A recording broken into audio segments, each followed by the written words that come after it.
For today's video, ito naman yung kaganapan natin ngayon. Naaga ko nagising ngayon at pupunta ako ng bayan. May bibilhin na ako doon pagkatapos punta ako ng Centro Mall. Hindi pala ako nakapaghatid ngayon, sinaki yung naghatid kay Agatha sa school. Sa susunod na araw ako naman yung maghatid sundo kay Agatha. At yan na nga, pagpunta na ako sa kusina at magtutpas at magbihis na rin.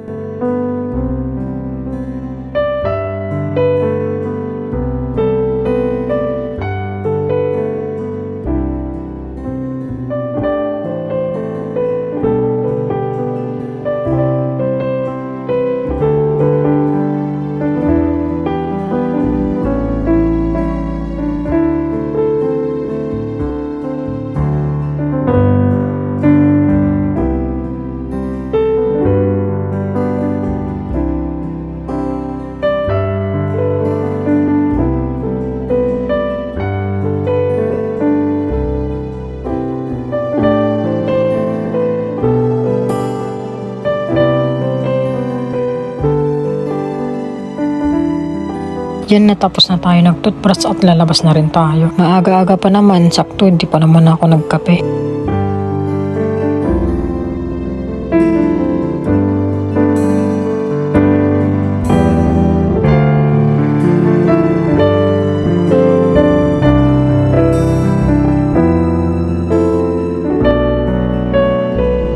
Magbibihis na ako ngayon at aalis na rin. 9 AM ang bukas na mall kaya magpunta tayo ng bayan ng 8:30. Sakto pag nakamili na tayo ng kailangan natin sa sentro. At yun na nga, nakabihis na rin ako.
Palabas na ako ng kwarto at nagpatay na rin ako ng ilaw.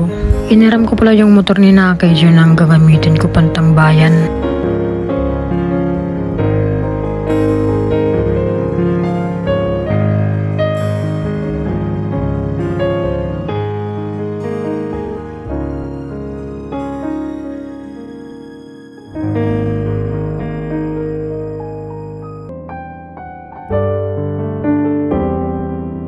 Inasulinahan ko na itong motor niya para makarating tayo sa bayan. Mahirap magtulak pag naubusan tayo ng gas. At yun na nga, nakarating na rin tayo dito at bibili tayo ng mga kailangan nila dun. Ito yung bayan ng Malolos. Ito kung may bumibili ng mga kailangan namin. Mga bilhan ng mga gulay, prutas, mga karne, nandito lahat. Pagkatapos ako makamili, punta na ako ng Centro Mall.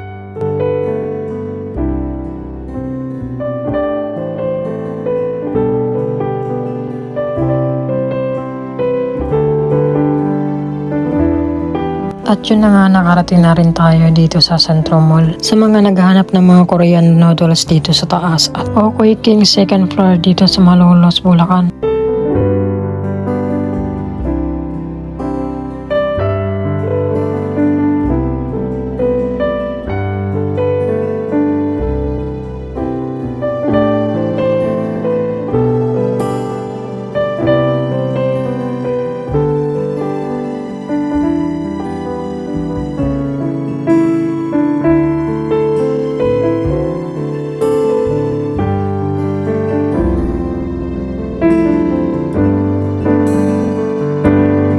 Pagkatapos ako nag-deliver dito sa Okoy King at Korean. Pagkatapos umuwi na ako at nagpunta naman ako dito sa bukid. Di pa malinaw yung tubig dito sa may bombahan.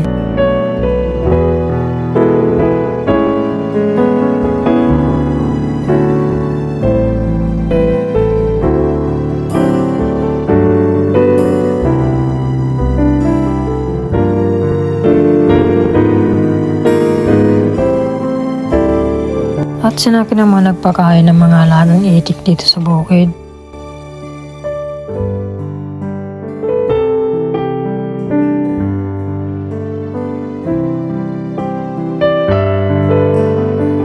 At ito naman ako, naguwas na ako ng mga pinagkainan namin dito. Habang si Kuya Richard naman nagluluto ng uulamin namin tanghalihan. Pagkatapos namin kumain mamaya mga 2:00, uuwi na rin ako at magsusundo kay Agatha.